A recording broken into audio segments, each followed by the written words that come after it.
Test 1. You will hear a number of different recordings and you will have to answer questions on what you hear.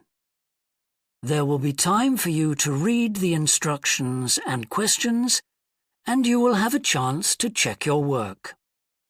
All the recordings will be played once only. The test is in 4 sections. At the end of the test, you will be given 10 minutes to transfer your answers to an answer sheet.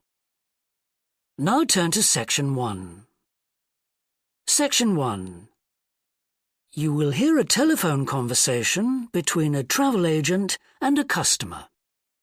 First, you have some time to look at questions 1 to 6.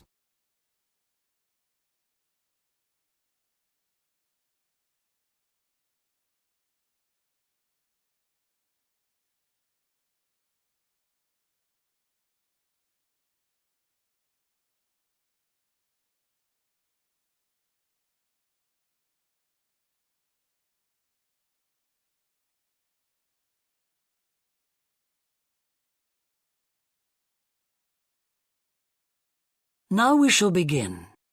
You should answer the questions as you listen, because you will not hear the recording a second time. Listen carefully and answer questions 1 to 6. Good morning, World Tours. My name is Jamie. How can I help you? Good morning. I want some information on self-drive tours in the USA. Could you send me a brochure? Of course.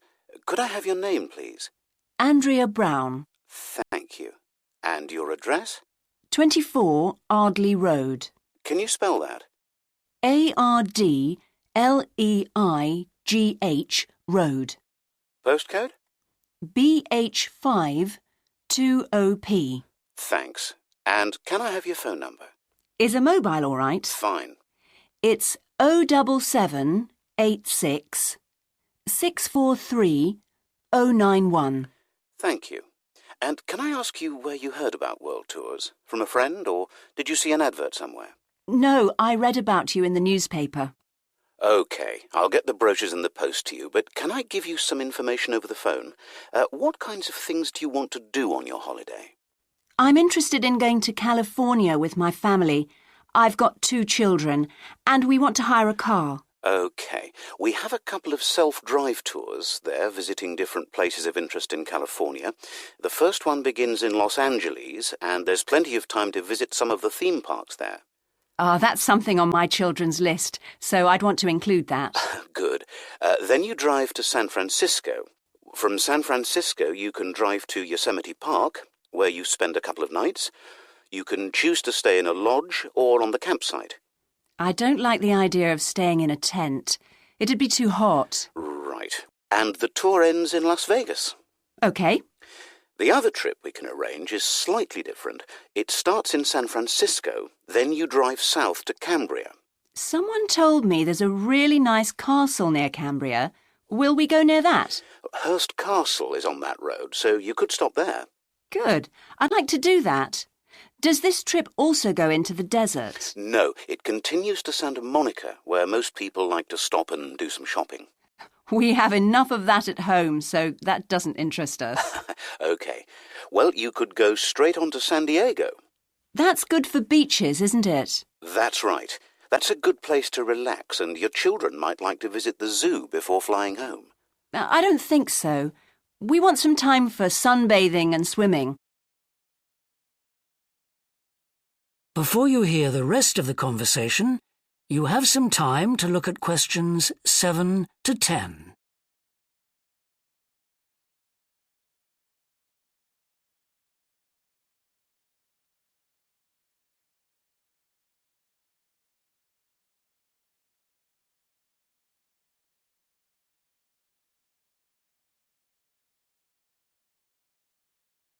Now listen and answer questions 7 to 10.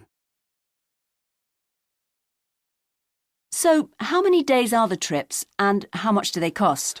The first one I told you about is a self-drive tour through California, which lasts 12 days and covers 2,020 kilometres.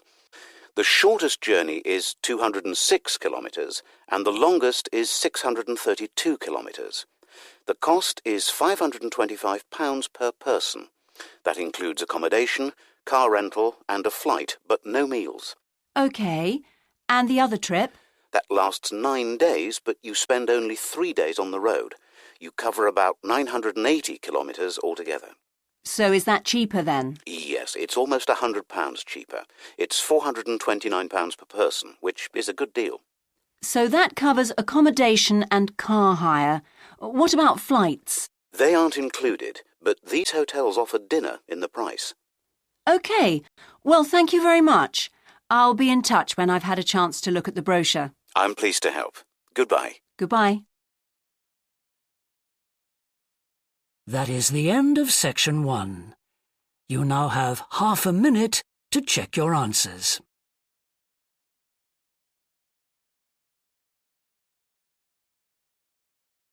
Section 2. You will hear a fitness manager of a leisure club talking to some new members. First, you have some time to look at questions 11 and 12.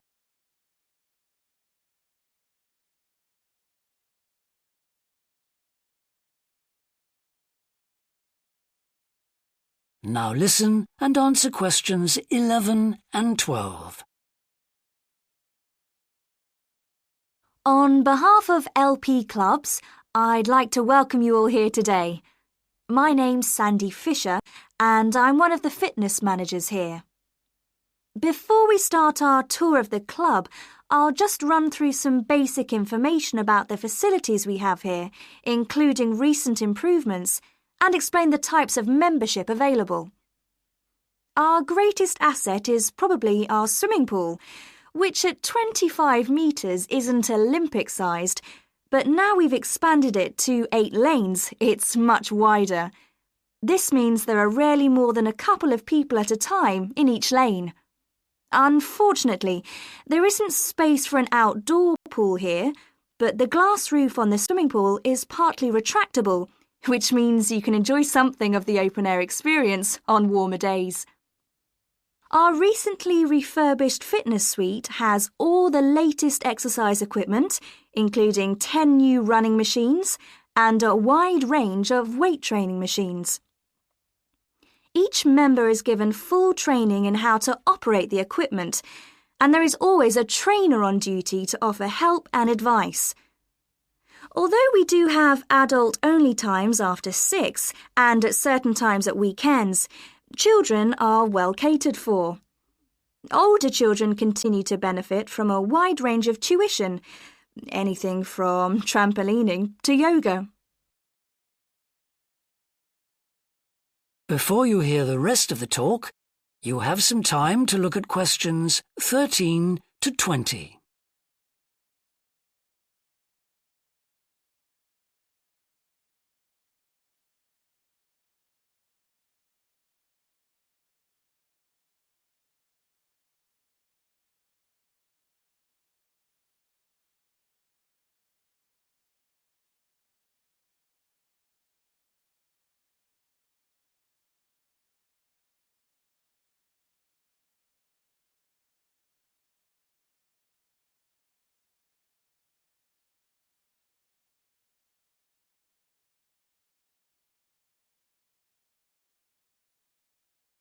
Now listen and answer questions 13 to 20.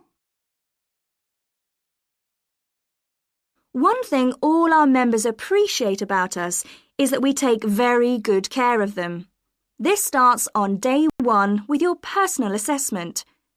You are asked to fill in a questionnaire giving details of any health problems.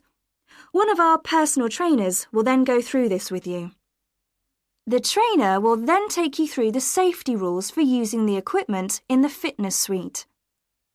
During your next exercise session, a personal trainer will work with you to make sure you understand these. It's very important to do this because we really do want to avoid having any sports injuries. There's a lot more to looking after yourself than simply lifting weights. At the end of the personal assessment, the trainer will draw up a plan, outlining what you should try to achieve within a 6-week period. This will then be reviewed at the end of the 6 weeks. Now, I'll just quickly run through the types of membership we have available. All members must pay a joining fee of £90 in addition to the rates for the monthly membership fees. Gold membership entitles you to free entry at all LP clubs. There are now LP clubs in all major cities and towns, so if you travel a lot, this will be a great advantage. Individual gold membership costs £50 a month, and joint membership for you and your partner will cost £75. Premier membership is for professional people whose work commitments make it difficult for them to use the club during the day, and so LP gives booking preferences to Premier members at peak times. This means you'll find it easier to book the sessions at times that suit you. Reciprocal arrangements with other LP clubs are available to Premier members. Premier membership is for individuals only, but you'll be sent passes for guests every month. The monthly fee is £65. You don't have to have any special clothes or equipment when you visit the club. We provide robes and hairdryers in the changing rooms, but it's very important to remember your photo card, because you won't be able to get in without it. For people who aren't working during the day,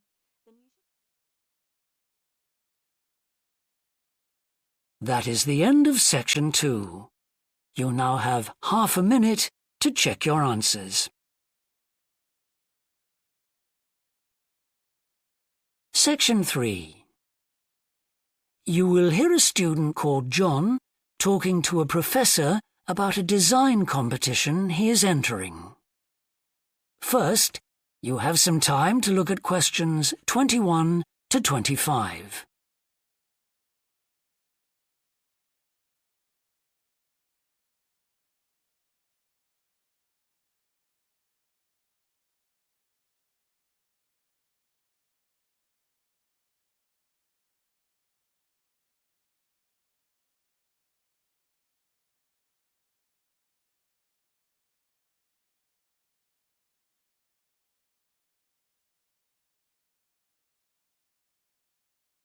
Now listen carefully and answer questions 21 to 25. Hello, Professor. I'm John Wishart. I'm working on my entry for the Global Design Competition. My tutor said you might be able to help me with it. Ah, yes, I got a copy of your drawings. Come in and tell me about it. What sort of competition is it? Well, it's an international design competition, and we have to come up with a new design for a typical domestic kitchen appliance. I see. And are there any special conditions? Does it have to save energy, for example? Actually, that was the focus in last year's competition. This year's different. We have to adopt an innovative approach to existing technology, using it in a way that hasn't been thought of before. I see. That sounds tricky. And what kitchen appliance have you chosen? Well, I decided to choose the dishwasher. Interesting. What made you choose that? Well, they're an everyday kitchen appliance in most Australian houses, but they're all pretty boring and almost identical to each other. I think some people will be prepared to pay a little extra for something that looks different. It's a nice idea. I see you've called your design the rock pool. Why is that? Basically because it looks like the rock pools you find on a beach. The top is made of glass so that you can look down into it.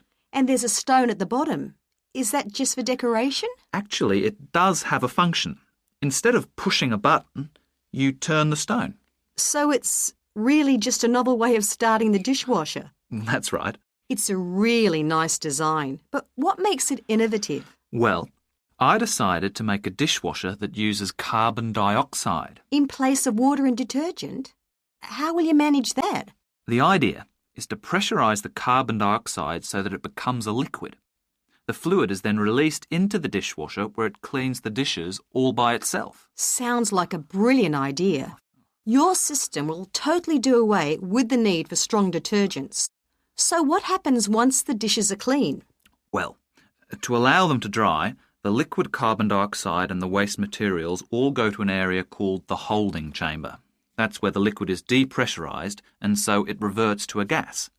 Then the oil and grease are separated out and sent to the waste system. It sounds like you've thought it all out very thoroughly. So what happens to the carbon dioxide once the process is complete? Not wasted, I hope. Actually, that's where the real savings are made. The carbon dioxide is sent back to the cylinder and can be used again and again. What a terrific idea. Do you think it will ever be built? Probably not, but that's okay. Well, I'm sure a lot of positive things will come out of your design. Before you hear the rest of the discussion, you have some time to look at questions 26 to 30.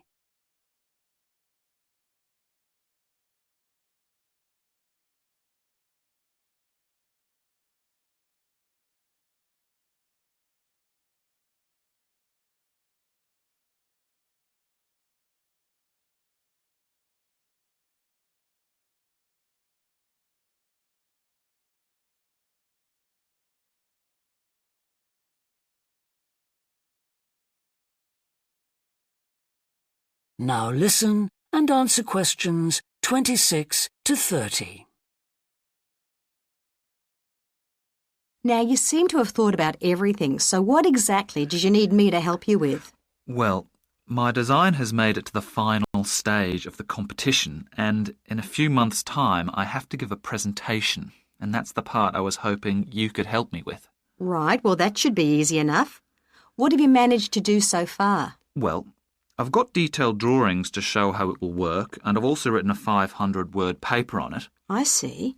Well, if you want to stand a good chance of winning, you really need a model of the machine. Yes, I thought I might, but I'm having a few problems. What's the main difficulty so far? Let me guess. Is it the materials? Yes. I want it to look professional, but everything that's top quality is also very expensive. Look, projects like this are very important to us. They really help lift our profile. So why don't you talk to the university about a grant? Oh. I can help you fill out the application forms if you like. Oh, that would be great. You'd better show me this paper you've written as well. For a global competition such as this, you need to make sure the technical details you've given are accurate and thorough. Oh, that would be a great help. Is there anything else I can do? Well, I'm really nervous. That is the end of section 3. You now have half a minute to check your answers. Section 4. You will hear a university lecture about an endangered bear in British Columbia, Canada, known as the spirit bear. First, you have some time to look at questions 31 to 40.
Now listen carefully and answer questions 31 to 40. Today, we continue our series on ecology and conservation with a look at a particularly endangered member of the black bear family.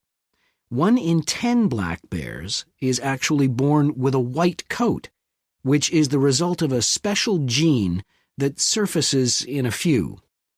Local people have named it the spirit bear, and according to the legends of these communities, its snowy fur brings with it a special power.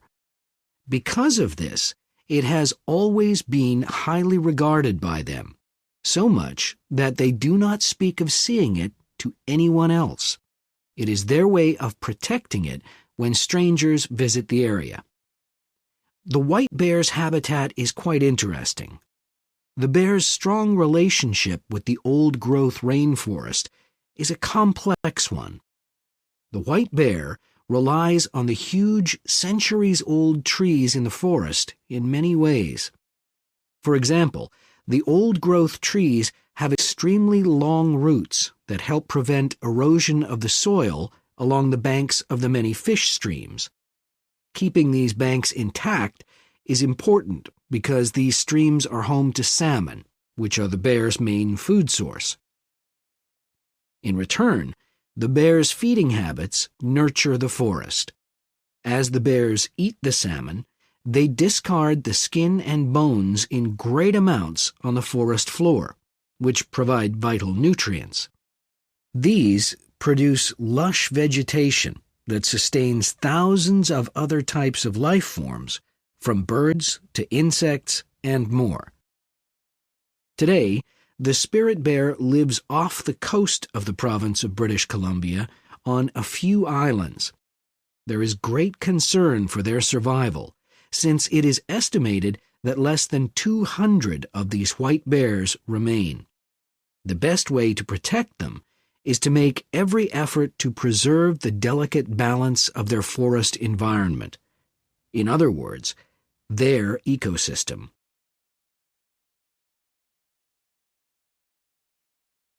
The greatest threat to the bear's existence is the loss of its habitat. Over many years, logging companies have stripped the land by cutting down a large number of trees. In addition, they have built roads which have fractured the areas where the bear usually feeds, and many hibernation sites have also been lost. The logging of the trees along the streams has damaged the places where the bears fish. To make matters worse, the number of salmon in those streams is declining because there is no legal limit on fishing at the moment. All these influences have a negative impact on the spirit bear's very existence, which is made all the more fragile by the fact that reproduction among these bears has always been disappointingly low. And so, what's the situation going forward? Community organizations, environmental groups, and the British Columbia government are now working together on the problem. The government is now requiring logging companies to adopt a better logging method, which is a positive step. However, these measures alone may not be sufficient to ensure a healthy population of the spirit bear in the future. Other steps also need to be taken. While it is important to maintain the spirit bear's habitat, there also needs to be more emphasis on its expansion. The move is justified as it will also create space for other bears that are losing their homes to damage. That is the end of section 4. You now have half a minute to check your answers.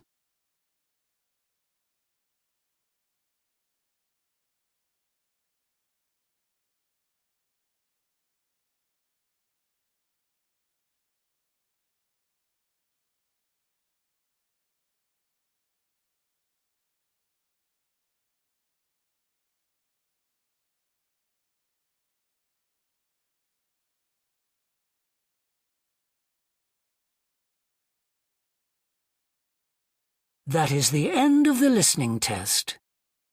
In the IELTS test, you would now have 10 minutes to transfer your answers to the answer sheet.